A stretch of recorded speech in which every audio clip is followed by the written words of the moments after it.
Houston. Houston, we have a problem. DJ Apollo has landed. I repeat, DJ Apollo has landed at Hipmix 88.9 WEIU.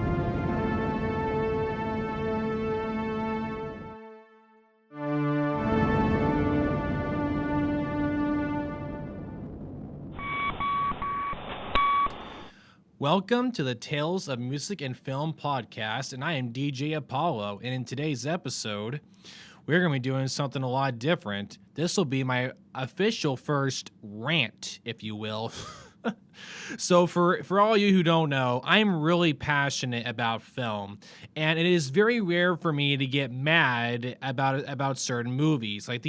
Making a movie, there is so much time and energy and just work that goes into making a movie, and you have to respect that. There's only a couple films out there that I absolutely despise for all kinds of reasons, usually when it comes to like writing and the way the story was. And the movie today that we will be discussing is one of my least favorite movies of all time, and I consider this movie to be one of the worst sequels ever made, and that is Alien 3. So Alien 3 was the third installment in the Alien franchise. It was released on May 22nd, 1992. And 30 years later, this year marks 30 years, and 30 years later, the fans of the franchise still consider this sequel to be an extreme letdown due to the huge successes of the first two films that came before. Alien and Aliens are considered to be some of the best science fiction films ever made, especially Aliens. A lot of film lovers consider Aliens to be one of the best like sci-fi action thrillers of all time. Aliens came out in 1986 and it was directed by the legendary filmmaker James Cameron, who is also famous for films such as Avatar, Terminator 2, and the box office smash hit Titanic. And Aliens is one of my personal favorite movies of all time. I actually went to a horror convention last year, and I got to meet two actors who were in the movie, and I got to have my picture taken with them, and that was a whole surreal moment all on its own. I even have an Aliens poster in my bedroom that my best friend gave to me for Christmas about 3 or 4 years ago. So Aliens is one of my favorite movies of all time. I've done so many just reports about it and things like that. I've studied this film in and out. I've watched in-depth videos on YouTube. I am absolutely thrilled with this movie. So you can imagine how extremely disappointed I was when I watched Alien 3. Now, granted, before I watched it, I had already known what the plot was, and that was the reason why I didn't want to watch it, but in my opinion, you can't criticize a movie until you see it for yourself. So I bit the bullet and I watched the movie, and it was one of the most terrible movie experiences of my entire life. I struggled to get through that 2-hour film. It was very difficult. I actually ended up taking a couple of breaks because my brain could not handle the cringe, just absolute horrible story that was adapted for this film. So we are going to be going over 8 points today. The 8 things that I just don't like about this movie, with some information from me about just from what I've seen watching the first 2 films as much as I have. And before I go any further, I should mention as well that the first Alien movie was directed by Ridley Scott, who is also famous for films like Blade Runner, another amazing film. Alien was a very good film. It's one of the best horror movies ever made. So for the Alien franchise, it's kind of like, it's a 50-50. You have half of the fan base who like Aliens, then you have the other half that likes Aliens. You know, some people consider Alien to be one of the best horror movies ever made, while Aliens is considered to be one of the best action thriller movies of all time, because it mixes all kinds of genres into one movie. And the Alien 3 was directed by David Fincher, and it says a lot when your own film director has separated himself. Like, he wants nothing to do with this movie now. If you look him up, you ask him about it, he wants nothing to do with this film. He's basically separated himself from it. So there's your first sign right there. The own director wants nothing to do with this. And to give you an idea on the disappointment of this film, let's just compare the box offices for a minute. So you have Alien, which made around $184.7 million when it was released in 1979. Now, cut 7 years later, Aliens basically made about the same amount, $180-something million at the box office. Now, and then we cut the Alien 3's box office, which was $159.8 million. So this movie made pretty much almost $30 million less than its predecessors. And while we're on the subject of money, Alien 3, in my personal opinion, this whole thing was just honestly a cash grab. Because by the time the 90s rolled around, Fox was really needing a hit movie. Apparently, the films that they had coming out at that time weren't doing as well as they wanted them to. So they were trying to think of an idea on how to make some easy money. And apparently, I didn't know this. At that time, Alien and Aliens were Fox's highest-grossing films that they've ever done. So they came up with the idea, let's make a sequel to our highest-grossing films. And that right there is an extreme red flag. You have people going into this just wanting money. They don't care about a good movie. They just want something fast and easy made as soon as possible so they can get some easy money because they know how much people like the movies. So that right there, you're already going into it with the completely wrong mindset. And the sequel, so just to put it in other words for you, the reason this sequel just didn't work, it just did not lead up to the first two films. Just to give you an idea, so the first two films, right, it felt like they were building up to something really cool with an epic conclusion, and then this film just shows up and derails the entire thing. And that brings us to point number 1.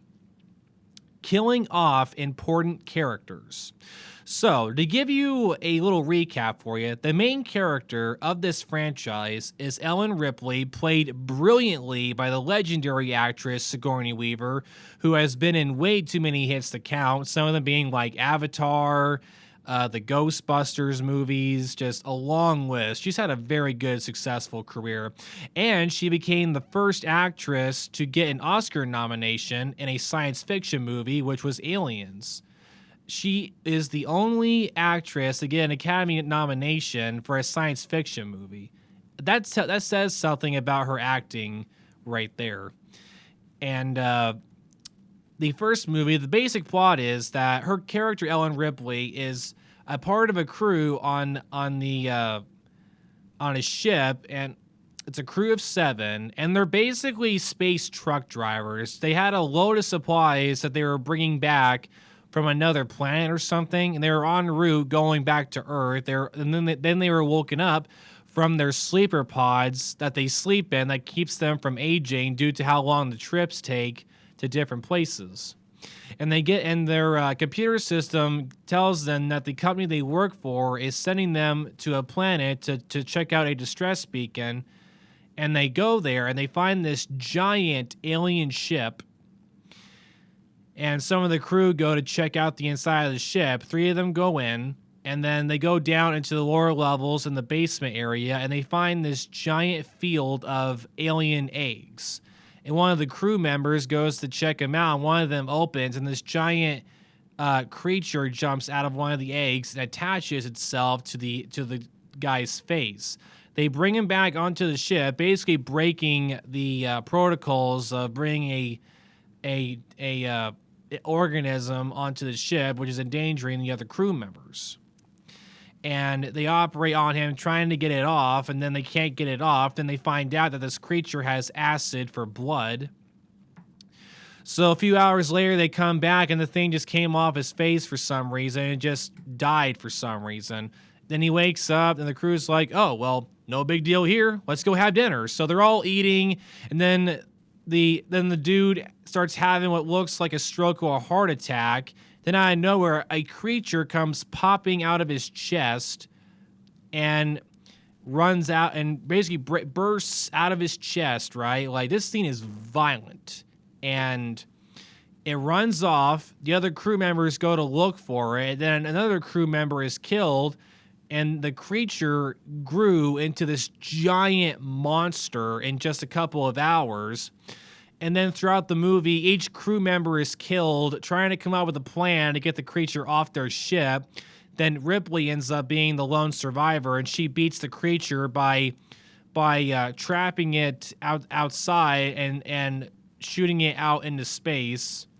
And then the movie ends with her in her escape pod, just waiting to be rescued. And then we cut to Aliens, which came out 7 years later in 1986, and this one was directed by James Cameron, like I said, and the movie picks up right where the last one left off. Ripley is floating alone in space, and a scavenger team finds her pod and they bring her back to Earth. She's woken up, and then she's given some very horrifying news that her ship floated out in space for 57 years. Her ship had a sleeping pod inside of it, and she was asleep for 57 years, so she never aged. She's the same way she was when we saw her last, so she missed out. So she's been asleep for 57 years, and she finds out that her daughter, Amanda, had passed away from old age during her 57 years in space. So she wakes up, her whole life's basically ruined. All the people she knew are dead. Her daughter's dead. She's basically all alone. And all she has is her cat, Jonesy, which she kept in the pod with her, too. So literally all she has is her cat. And she gets fired from her job because the higher people in command didn't believe her about the alien organism destroying her crew. And then she finds out that the planet that they went to, where the ship was, LV-426, has now been colonized by Weyland-Yutani. It is a corporation that makes every planet's atmosphere breathable, so they populate planets. And LV-426 now has this giant base now where colonists live. And a couple and their children go to these coordinates that were set by them. They're scavengers, and they find the alien ship. And I'm sure you all know where this is heading. The parents leave the kids in their car or their transport, and the parents go to check out the ship. A few hours later, the mom comes out dragging her husband out with a face hugger attached to him, just like in the first movie.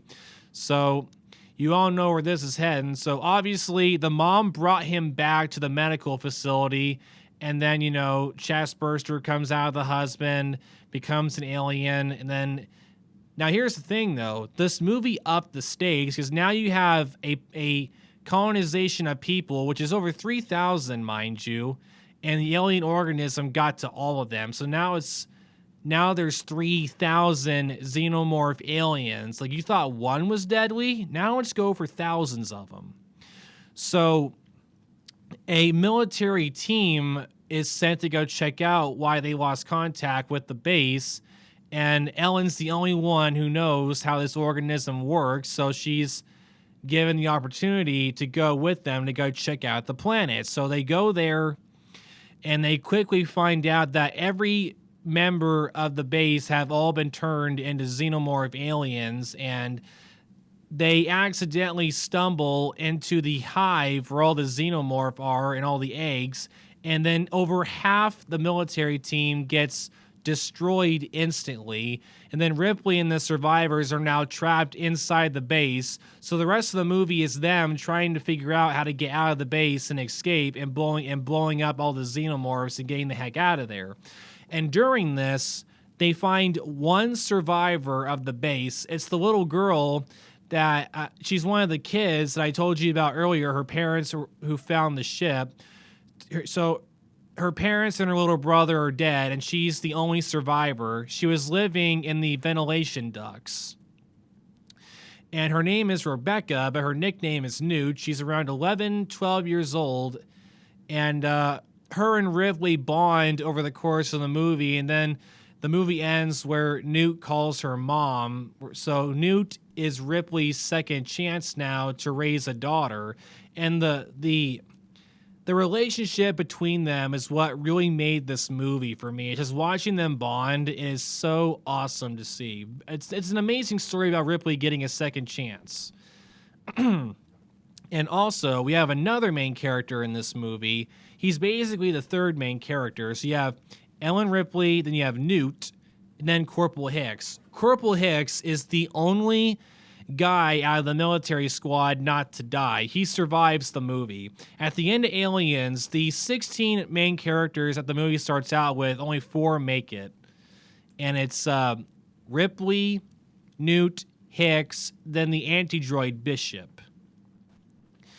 Hicks is the only squad member, like I said, not to be killed, and him and Ripley kind of start off a romance a little bit. So over the course of the film, it's hinted that they like each other. They make these little flirty remarks towards each other, and Hicks is one of the best characters of this movie.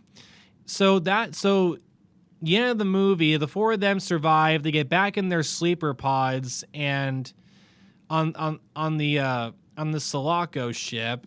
And it's basically a happy ending, right?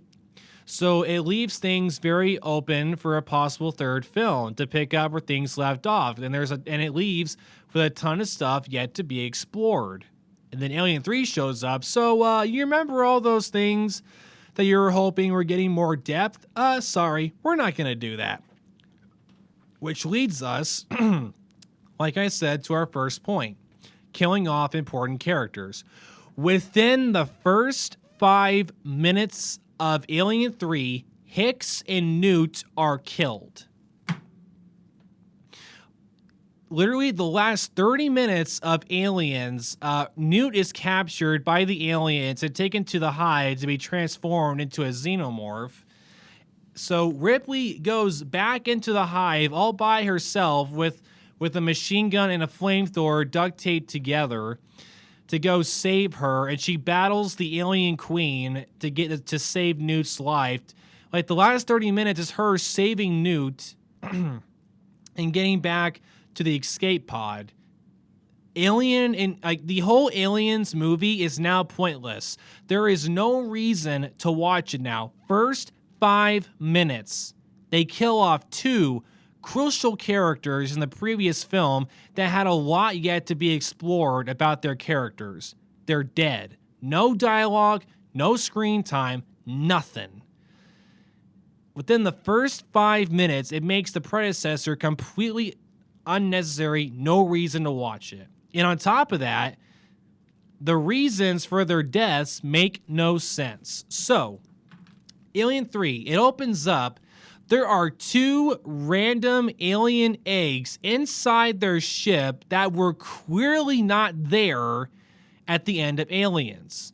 So to double back for a minute, Aliens, the final battle is Ripley versus the giant alien queen. It got on their escape pod when they were leaving the base to go back to their ship in the atmosphere. And apparently Alien 3 is telling us that while the queen was on top of the ship, it somehow had enough time to lay 2 eggs. But the eggs are inside the ship. When did it have time to do that? And on top of that, here is another plot hole. When the alien queen is found, she has this giant tube attached to her that is allowing her to lay the eggs. And Ripley blew the entire thing up with her grenade launcher on her machine gun. She blew the whole thing up. It's physically impossible for the queen to lay eggs. So where did those eggs come from? They're just there. The movie starts off, they're there. Facehuggers come out of it. And one of them attaches itself to Ripley's face, and then all the sleeper pods are shot out into space, and then Ripley and the other crew members are heading towards the nearest planet, and it apparently is a prison planet where they send murderers and rapists.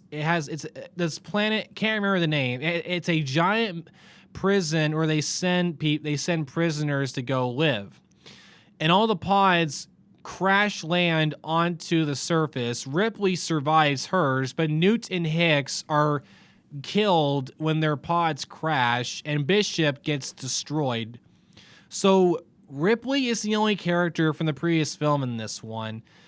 Alien spent so much time setting up these other characters that had so much more to be explored, only for their stories to end just like that. Apparently, the reason Hicks and Newt were killed was because the studio didn't want to rehire the actors to come back, and for some reason, some of them were scared about continuity because the new actress would obviously be older in this one because this film was being made 6 years later. And I'm just sitting here like, okay, guys, here's your easy fix. You're scared about the actress looking older? Just say her pod broke. Literally, all you gotta do, right? Movie opens up with them getting out of their pods, and then you could have written into the story, oh, wait a minute, why is Newt older? Oh, her pod malfunctioned, so she aged. Boom, problem solved. You didn't have to kill her off. There were easier ways to fix this. You just looked for the easy way out. Like, really? After everything these characters went through in the last film. Literally, I can give you an example on how this feels. Imagine Star Wars, right? You have New Hope, Empire Strikes Back, Return of the Jedi. Imagine Return of the Jedi opening up with, like, Han and Chewie being killed off within the first 5 minutes. And then Leia gets killed off about near the end, and then Luke dies. The end. The first 2 films had built up to something, and then Return of the Jedi just shows up and kills everybody off. That's what it feels like with Alien 3. Imagine if Return of the Jedi had done that. It's just, dude, it is the laziest writing I've ever seen in my life. Like, you just made one of your most successful films of all time. You just made it completely pointless. This whole movie is basically a middle finger to everybody who loved Aliens. It's like, oh, you like this movie? Sorry, it's basically a baseball bat to the face. And on top of that, this movie has no good characters in it. Literally, besides Ripley, the other characters in this film are some of the prisoners that are rapists and murderers that the film is trying so hard to get you to like, but you just can't because of what they did. Like, the only characters in this film that I can remember is just they're basically a bunch of nameless prisoners that are just cannon fire for the xenomorph to rip to shreds.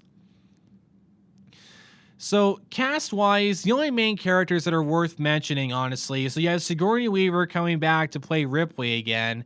You have Charles Dance, who plays one of the main prisoners. His name is Clemens. You have Lance Henderson coming back to play Bishop again.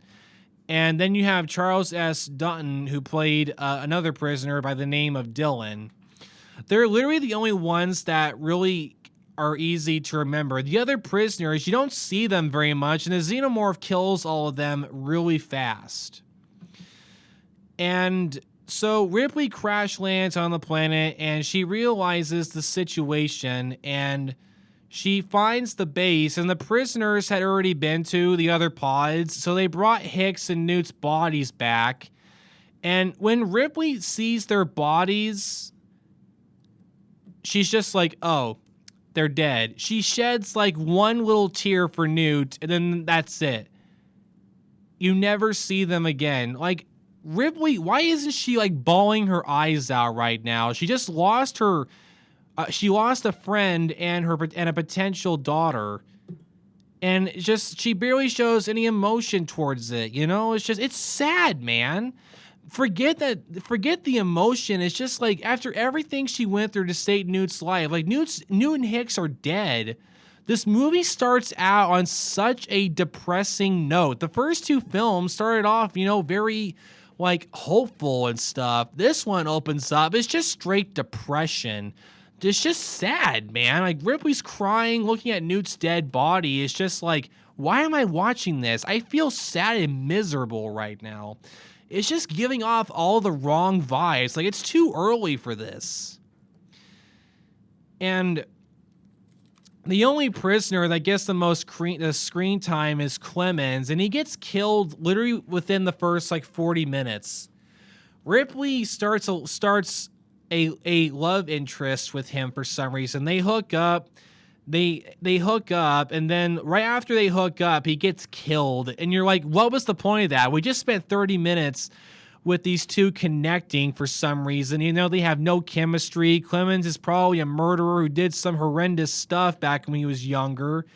Why is Ripley messing around with him? This is not the Ripley that we saw in the first two films. Like, what is going on? So that whole thing was a complete waste of time. And on top of that, Ripley finds out that she has a xenomorph inside of her due to that face hugger that got on her face at the beginning of the movie. So there's even more sadness for you. The main girl that you've been following for the last two films now learns that she's going to die in a few hours and there's no way to stop it. Like, literally the last, 30 minutes of this film is her plotting her suicide, how she's going to kill herself. Like, what a great plot point. Main character thinking of ways to end her life. What a great conclusion to the story. And Bishop has a cameo about 30 minutes in. Ripley finds his destroyed body and she brings him back to life to ask him a few questions about what the company was wanting with the xenomorph eggs and stuff. And then that's it. He shuts off, and then we never see him again. And then Dylan, the other prisoner that gets screen time, he gets murdered too. When they were setting a trap to kill the xenomorph with this hot, acid substance, and the xenomorph got him when they dropped the stuff, so he sacrificed himself.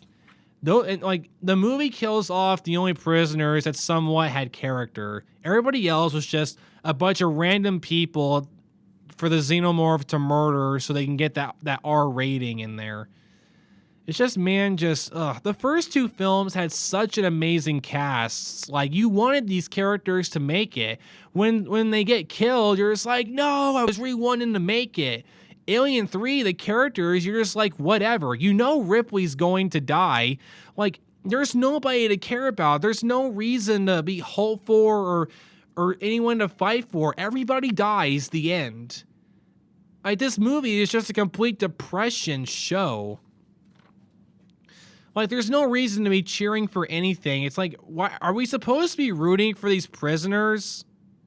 Like, I just can't do it. So there's your first 2 points. They killing off important characters, and number 2, lacking good characters for this movie. And then we cut to number 3, which is bad writing, which I've already been talking about, with those other 2 points. The eggs showing up at the beginning just did not make any sense. They're just magically there when they were clearly not there in the previous movie. And the fact that so many things were left unopened in Aliens and never got solved, it's like we could have learned more about Hicks and what he was thinking, because the dude lost his entire squad in the last movie. That's gotta have some repercussions. And the movie could have explored, the relationship between him and Ripley, seeing them team up again to fight the xenomorphs again. Like, that would have been such a cool, dual thing to see. They were so cool on screen together. Like, Sigourney Weaver and Michael Biehn had such amazing chemistry on screen. Like, it was so good. You had such potential and you wasted it. What this movie could have done, they could have did a passing of the torch where, Newt could have, Sigourney Weaver, Ellen Ripley could have made Newt the potential next main female in this franchise. That would have been perfect. We could have seen her and Newt get closer and see what Newt was thinking about, considering she lost her whole family in the previous film. There were just so many things that could have been explored more, and they just forgot about it for the sake of an easy, predictable sequel. It's just, there was such potential. That's the thing. That's what really drives me crazy, is when sequels have such potential and the studio wastes it. You had such a good chance to make an epic conclusion, and then you just let it go. And now we cut to number 4, and here's something else that I just could not stand: the horrible alien effects. So, the first Alien film, the Xenomorph was played by this black actor who was extremely tall. He wore a suit. And dude, 50 years later, the alien effects in Alien hold up so well. The alien looks terrifying because it's actually there. It's not CG dumbness. It's real. Creature is there in person. It's there. When you see an actor's reaction, that is their real reaction. They're seeing the real thing. It is terrifying how good that costume looks 5 decades later. It's insane. Well, 40 to 50 years later, the effects hold up so well. And Aliens, they used a lot of stop motion. I think they may have used some costumes as well, but most of it was like puppeteer work. And that holds up extremely well, too. The aliens looked like actual threats. And now we cut to Alien 3. It was all green screened, using this animatronic thing. And dude, the effects in Aliens are in Alien 3. The effects in Alien 3 are so dated. Talking about it does not do it justice. It says a lot when the older film's effects look better than the newer one. The green screen effects for the Xenomorph in Alien 3 are so dated. Like, go look up scenes of it on YouTube. It is a complete catastrophe. It looks like they went for the easy way out. They did not put enough money and time into this thing to make it as good as the first two. Like I said, goes up right on back to an easy, cash grab. Just, ugh. When you go into a movie with just money in mind, it is destined to fail. You need to make a good movie first. Think about the money later, but that's enough on that. So the alien effects, so they use green screen with like this animatronic thing where they could animate the alien around it. And the scenes where it's, when it shares a shot with humans, it looks so dated, man. Dude, the 90s CG is so bad. Oh, man, how did we get to that? The first two films' effects hold up so darn well, and then this film shows up with the green screen stuff, and it just looks so bad. Like I said, you got to look it up to see for yourself just how bad it is. And another thing, so point number 5, this movie's ending. So the first two films had the first ending. So Alien 1, right? The ending was a little sad. Ripley lost her entire crew, but it left a little hope that maybe she'll be rescued and she can get back to her life. And then Aliens ends with, it's a happy ending. Ripley gets new friends, a new daughter, and she's happy. She got over her PTSD from the events of the first movie. Like, she's genuinely happy again. And it's hopeful for the future. Alien 3, there is, like, the ending, everyone dies, and that's the ending. There's nothing hopeful. Like, Weyland-Yutani basically kind of won in a way, and all the characters that you loved were all killed in the saddest way possible with no conclusion. Like, what happened to the alien ship? It's still sitting there on LV-426. Is the company going to... Like, why did the company want the xenomorphs in the first place? What were they wanting to do with them? Were they going to weaponize them? Like, why was the company so desperate to get a specimen back? What were they going to do? All this stuff is never answered, ever. And then just Ripley throws herself into a fiery lava pit, and the alien pops out of her chest right before she hits the fire, and she just burns to death. Like, her worst fear comes true. A xenomorph pops out of her, and she falls into the fire to burn to death. And that's the end. Like, what the heck, man? This movie is just so sad and depressing, and the ending, it leaves you empty. I'll never forget watching the credits roll. I just felt so unsatisfied and empty. I felt nothing. I just felt depressed and sad.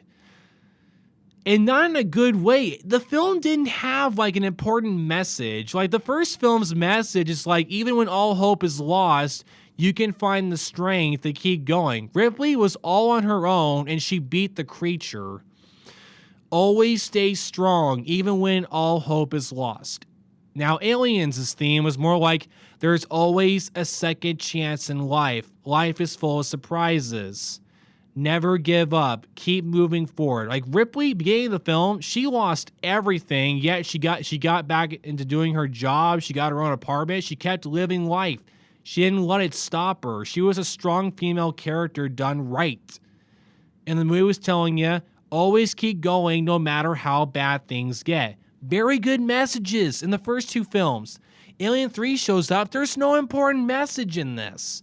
It's basically telling you, oh, you want to be hopeful? Well, sorry, life sucks, and you're not going to be able to get to do what you want to do. You're just going to die in the worst way humanly possible. Like, what an awful message to send to people. There is nothing important or anything good to take away from this, other than the fact that it's such a terrible sequel and a terrible movie to one of the greatest franchises of all time.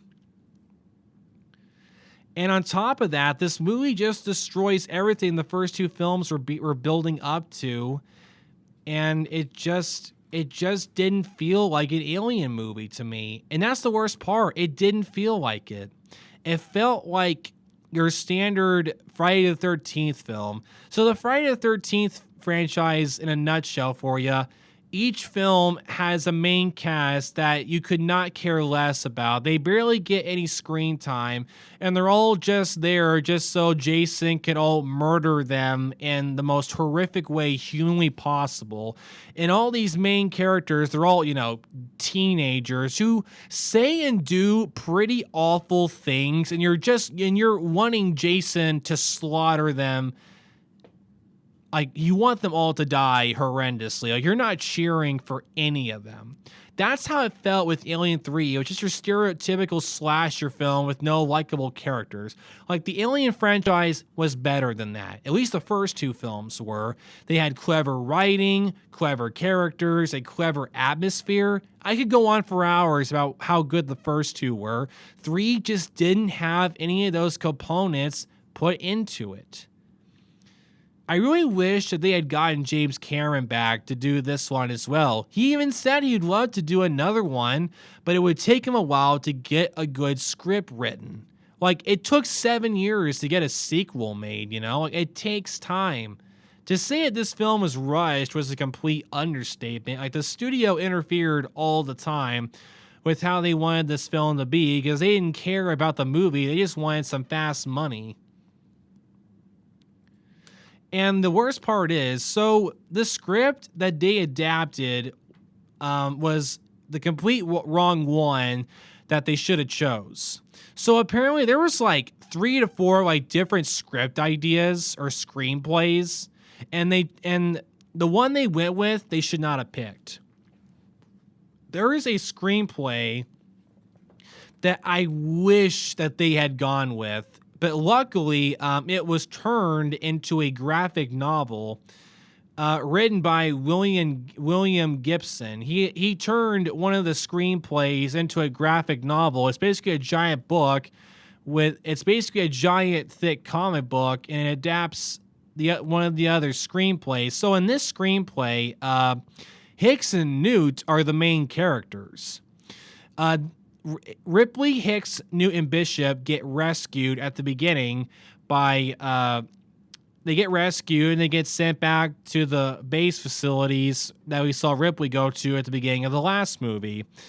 And Ripley is in a coma due to being in the pod for so long. Like, something happened to her and she's in medical attention, so she's out of the story for the most part, but Hicks and Newt become the main characters, and about halfway through the film, Newt is sent to go live with a family relative, and Hicks takes out the lead in this one, leading the other Marines to take care of the xenomorph problem. I don't remember exactly how Xenomorphs got to the base. It's been a while since I've read the comic, but it's a really interesting story. And that screenplay was actually really cool. It was kind of cool to see Ripley take a back seat and let someone else take the lead for a while. New and Hicks were really good being the main characters in it, and it was so cool. And I wish that that was the screenplay that they adapted, because that one fit the theme of the first two films so well. And the other Marines that screenplay introduces were very likable and very cool characters. It would have been such a cool story to see.